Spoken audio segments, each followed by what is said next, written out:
जय Hind student, welcome to online teaching from Devas international school. तो बच्चों, मैंने इसके आगे के लेक्चर में मैंने आपको चैप्टर नंबर 17 एक्सप्लेन किया था। तो आज हम क्या करेंगे, टेक्स्ट बुक में राइट करेंगे। तो सभी बच्चे अपनी हिंदी की टेक्स्ट बुक निकालेंगे। पेज नंबर है 103, चैप्टर नंबर है 17। पेज नंबर है 103 यानी 103 और चैप्टर नंबर है 17। तो चलिए हम टेक्स्ट बुक में लिखना स्टार्ट करते हैं। तो सभी बच्चे अपनी हिंदी की टेक्स्ट बुक निकाल लेंगे जिसने अभी तक नहीं निकाली होगी। ओके, तो चलो नंबर 1 MCQ है सबसे पहले। तो नंबर 1, सारिका जब मैदान पर पहुंची तब दूसरे धावक क्या कर रहे थे? क्वेश्चन मार्क है। तो क उसकी प्रतीक्षा, ख बातें। तो क्या कर रहे थे? उसकी प्रतीक्षा यानी उसका इंतजार कर रहे थे। तो क नंबर पे टिक लगा देंगे सबसे पहले। नंबर 2 है, प्रशिक्षक हर किसी को क्या शिक्षा दे रहे थे? प्रशिक्षक हर किसी को क्या शिक्षा दे रहे थे? तो आंसर लिखो क सहज रहने की। क सहज रहने की, क पे टिक लगा दो। नंबर 4 है, सारिका क्या सोच रही थी? सारिका क्या सोच रही थी? क मैं नहीं कर पाऊंगी, ख मैं करूंगी। तो क्या सोच रही थी कि मैं करूंगी। नंबर 4, ईश्वर का समानार्थी शब्द है पुजारी और ख भगवान। तो ख नंबर पे टिक लगा दो। ईश्वर का समानार्थी शब्द होता है भगवान।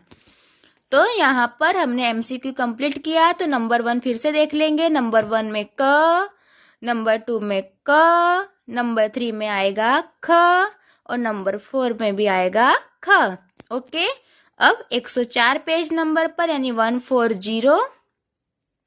घ उचित शब्द से रिक्त स्थानों की पूर्ति कीजिए। ओके, नंबर 1, सारिका को नाश्ते की मेज पर खाली जगह देखकर हैरान थे।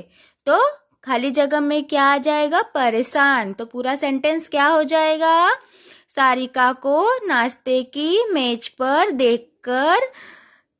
पर परेशान देखकर हैरान थे। ओके, नंबर 2, सारिका को अपने खाली जगह की बात सुनकर अच्छा लगा। तो खाली जगह में आ जाएगा पिता।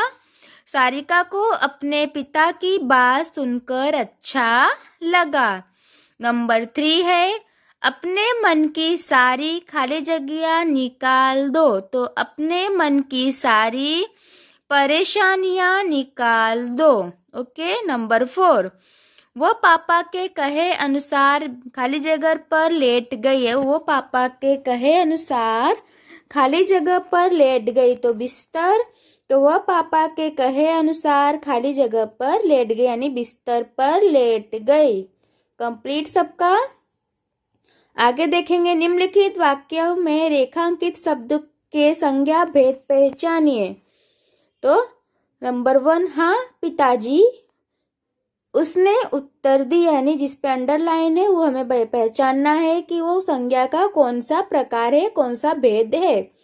तो व्यक्तिवाचक संज्ञा या जातिवाचक संज्ञा। तो पिताजी क्या हो जाएगा? जातिवाचक संज्ञा में आ जाएगा, क्योंकि वो हर पिताजी तो कोई भी है हो सकते हैं। तो एक पिताजी एक जाति, माता पिता ये जातिवाचक संज्ञा में आ जाएगी। ठीक है, उन्होंने अपने पिताजी का नाम नहीं लिया है, नाम में आ जाता तो व्यक्तिवाचक में आ जाता। ठीक है।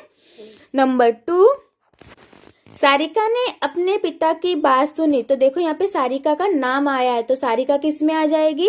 व्यक्तिवाचक संज्ञा में। तो व्यक्तिवाचक के नीचे अंडरलाइन कर दो जैसे मैंने किया हुआ है। नंबर 3, तुम इसे लेकर परेशान क्यों हो? शिव शंकर ने पूछा। तो देखो यहाँ पे शिव शंकर का नाम है यानी पिताजी ने पूछा, ऐसा नहीं आएगा। अगर पिताजी आता तो जातिवाचक आ जाता, पर यहाँ पे शिव शंकर का नाम आया है तो क्या आ जाएगा? व्यक्तिवाचक। नंबर 4, लेटो और ईश्वर से प्रार्थना करो। ईश्वर तो किस में आ जाएगा? जातिवाचक संज्ञा में। तो चलिए अंडरलाइन कर दीजिए वहां पर भी। नंबर आगे देखेंगे, च निम्नलिखित वाक्यों में सर्वनाम शब्द को रेखांकित कीजिए। निम्नलिखित वाक्यों में सर्वनाम शब्द को रेखांकित कीजिए। नंबर 1, क्या तुम दौड़ के लिए अभ्यास कर रही हो? तो इसमें तुम यानी हम सर्वनाम कब लगाते हैं? नाम के बदले। तो यहाँ पे उसके पिताजी ने जब पूछा क्या तू दौड़ के लिए अभ्यास कर रही, तो वहां पे सारिका का नाम नहीं लिया, सारिका के बदले उन्होंने क्या पूछा? तुम। तो तुम के नीचे अंडरलाइन कर दो जैसे मैंने किया हुआ है। नंबर 2, तब तुम्हें तनाव मुक्त होना चाहिए। तो तुम्हें भी क्या हो जाएगा? हमारा सर्वनाम। तो तुम्हें के नीचे अंडरलाइन कर दो। नंबर 3, अपने कमरे में जाओ। तो अपने भी क्या हो जाएगा? सर्वनाम। तो अपने के नीचे अंडरलाइन कर दो। नंबर 4 है, मैं आपकी बात को जरूर याद रखूंगी। मैं आपकी बात को जरूर याद रखूंगी।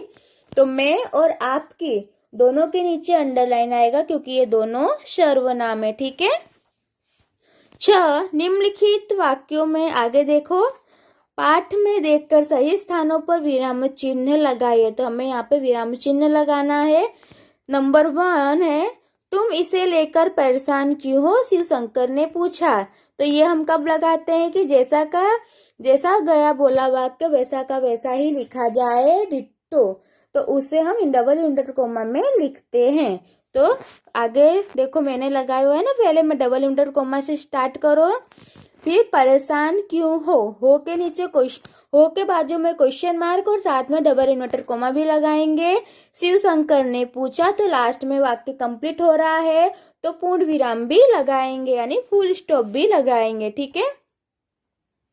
अगर तुम जीतोगी, नंबर 2 देखो, अगर तुम जीतोगी कॉमा तो तुम्हें इनाम मिलेगा। अगर तुम जीतोगी तो तुम्हें इनाम मिलेगा। यहाँ पे 2 सेंटेंस एक साथ बोला गया है।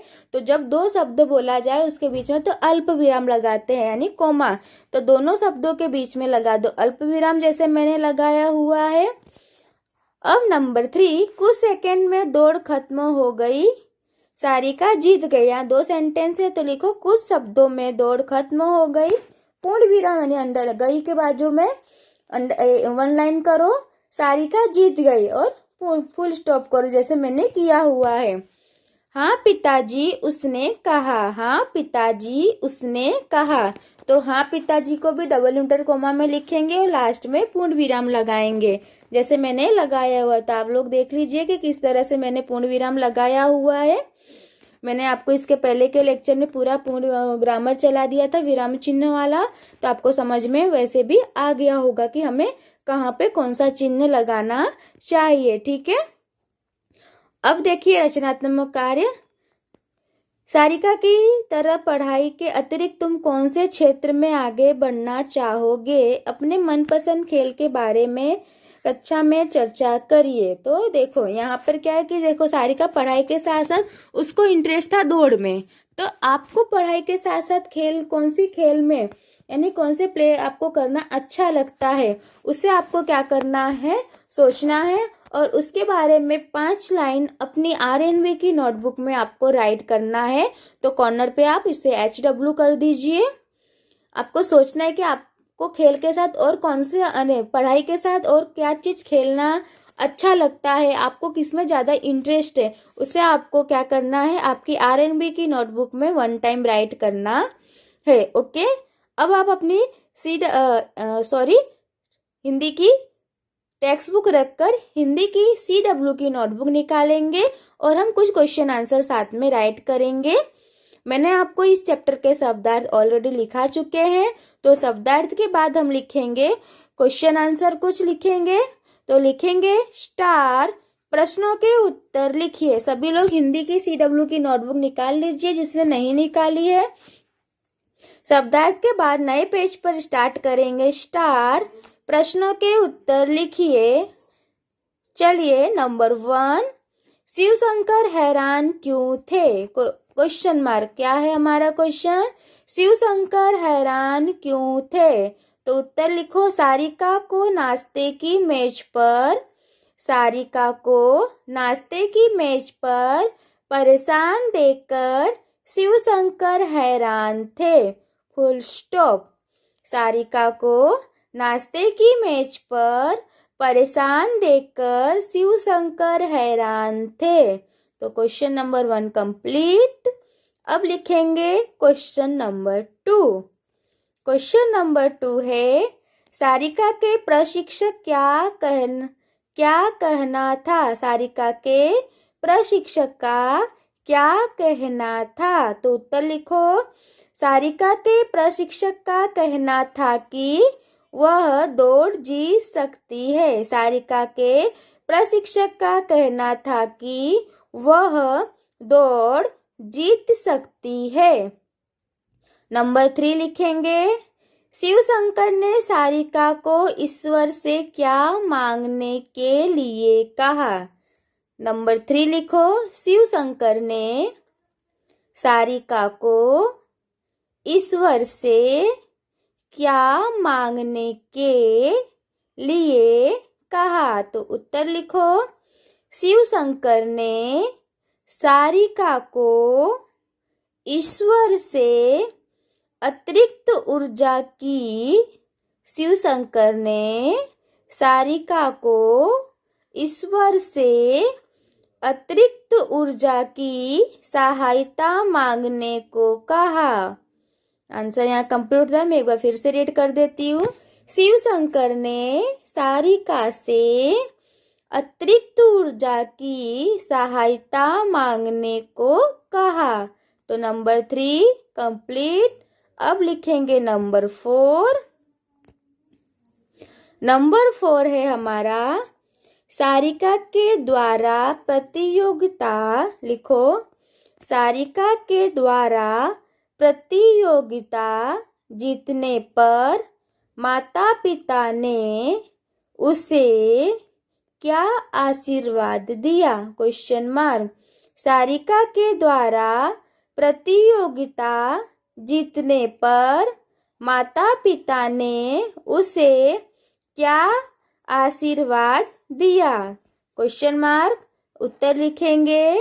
सारिका के द्वारा प्रतियोगिता जीतने पर, सारिका के द्वारा प्रतियोगिता जीतने पर माता पिता ने उसे तरक्की करने का आशीर्वाद दिया। फिर से एक बार आंसर मैं रीड कर दे रही हूँ, जिसका बाकी वो राइट कर लीजिएगा।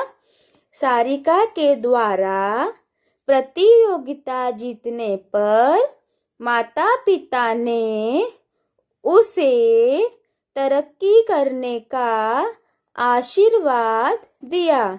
देखो, मैं यहाँ पर आंसर आपको धीरे धीरे राइट कराती हूँ, तो आप भी इसे जब राइट किया करो तो बोलते बोलते राइट किया करो। तो उससे क्या होगा, एक तो आपको हिंदी अच्छे से लिखने आएगी, समझ में आएगी, और साथ में आपको क्वेश्चन आंसर भी इसके लर्न हो जाएंगे। आपको शब्द पढ़ने अच्छे से आ जाएंगे इसके। ठीक है।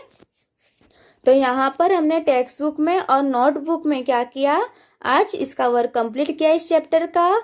तो अब मैं आपको अगले लेक्चर में इस चैप्टर की क्या कराऊंगी, वर्कशीट कराऊंगी। तब तक आप लोग इस चैप्टर को जितना आपका बाकी है, अगर किसी का बाकी रह गया है तो वो कंप्लीट कर लेगा, और इसके पहले के भी अगर चैप्टर आपके बाकी हैं तो वो भी आप क्या कर लीजिएगा, कंप्लीट कर लीजिएगा। और मैंने आपको होमवर्क दे ही दिया है।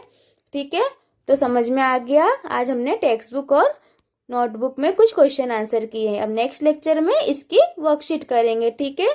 तो आज का लेक्चर मैं यहाँ पे फिनिश करती हूँ। जय हिंद।